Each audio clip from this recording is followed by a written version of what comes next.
Big boss season 7 ഇപ്പം 7ൻ്റെ പണി 8ൻ്റെ പണി എന്നൊക്കെ ബിഗ് ബോസ് പറയുന്നുണ്ട്. അപ്പോൾ 7ൻ്റെ പണി കൊടുത്താൽ തിരിച്ച് 8ൻ്റെ പണി കൊടുക്കാൻ പറ്റിയ ഗെയിമർ ആരെങ്കിലും ഉണ്ടോ എന്ന് ചോദിച്ചാൽ എനിക്ക് തോന്നുന്നു അനീഷ് കുറച്ച് ഒരു വേർതിരിവായിട്ട് നിൽക്കുന്ന ആളാണെന്ന് തോന്നുന്നു. മിക്കവാറും എല്ലാ വീട്ടിലുള്ള ആൾക്കാരും കൂടെ അനീഷിൻ്റെ നേരെ വരാനുള്ള ചാൻസ്, അല്ലെങ്കിൽ തിരിയാനുള്ള, ഒറ്റപ്പെടുത്താനുള്ള ചാൻസ് വളരെയധികം കൂടുതലാണ്.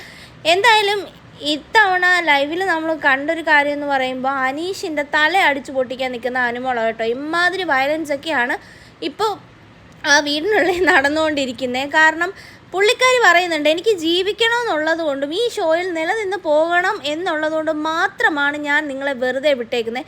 ഇല്ലെങ്കിൽ ചപ്പാത്തിപ്പല കൊണ്ട് നിങ്ങളുടെ തല ഞാൻ അടിച്ചു പൊട്ടിക്കുന്നതൊക്കെ അനുമോള് പറയുന്നുണ്ട്. അപ്പോൾ ആ ലെവലിലേക്കൊക്കെയാണ് കാര്യങ്ങൾ മാറിയേക്കുന്നത് കേട്ടോ. എന്തായാലും പുള്ളിക്കാരിക്ക് പോലും ശരിക്കും അനീഷ് എന്താണ് പറഞ്ഞത് എന്നുള്ളതൊരു തിരിവില്ല. പുള്ളിക്കാരി ഇടയ്ക്ക് ചോദിക്കുന്നുണ്ട് അപ്പാനി എടുത്ത്, എന്താ ചേട്ടാ അനീഷ് പറഞ്ഞാൽ അയാൾ എന്താ പറഞ്ഞതെന്ന് ചോദിക്കുന്നുണ്ട്. പിന്നെ പുള്ളിക്കാരി ആണ് അയാൾ ടാർഗറ്റ് ചെയ്ത് വെച്ചേക്കുന്നത്, അല്ലെങ്കിൽ നിലപാടില്ല എന്നൊക്കെ പറഞ്ഞതുകൊണ്ട് ആ ഒരു ദേഷ്യം പുള്ളിക്കാരിക്ക് ഇപ്പോൾ അത്യാവശ്യം അനീഷിനോടുണ്ട് താനും. അതുപോലെ തന്നെ അനീഷ് അത്യാവശ്യം നല്ലൊരു ഗെയിമറാണ്. വെറുതെ അങ്ങും തട്ടിക്കളിക്കാൻ പറ്റുന്നൊരു ടീമല്ല അനീഷ് എന്നെനിക്ക് തോന്നുന്നു. കാരണം അനീഷ് ഈ അപ്പാനിയും അനുമോളും വെളിയിൽ ഇറങ്ങിയ തക്കം നോക്കി ജയിലിൽ കയറിയിട്ടുണ്ട് കേട്ടോ. അപ്പോൾ ജയിലിൽ കയറിയപ്പോൾ അപ്പാനിയും അനുമോളും കൂടെ വന്ന് പുള്ളിക്കാരനെ പൂട്ടി.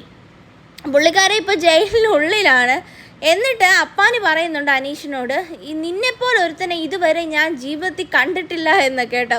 അപ്പാനി എന്ന് പറയുന്നൊരു വ്യക്തി എന്ന് പറയുന്നത് നല്ല രീതിയിൽ പരദൂഷണമാണ് എന്നുള്ളത് നമുക്ക് വെളിയിൽ നിൽക്കുന്നവർക്ക് അറിയാൻ പറ്റുമല്ലോ. എന്തായാലും അനുമോളെക്കുറിച്ച് അപ്പാനി പറഞ്ഞതിൻ്റെ അത്രയും ഒന്നും അനീഷ് പറഞ്ഞിട്ടില്ല എന്നുള്ളതാണ് നമുക്ക് ആ ഒരു ഇതിൽ നിന്നും മനസ്സിലാവുന്നത്. എന്തായാലും ഇവർ പോയി കഴിയുമ്പോൾ അനീഷ് തുറന്നിറങ്ങുന്നതായിട്ടും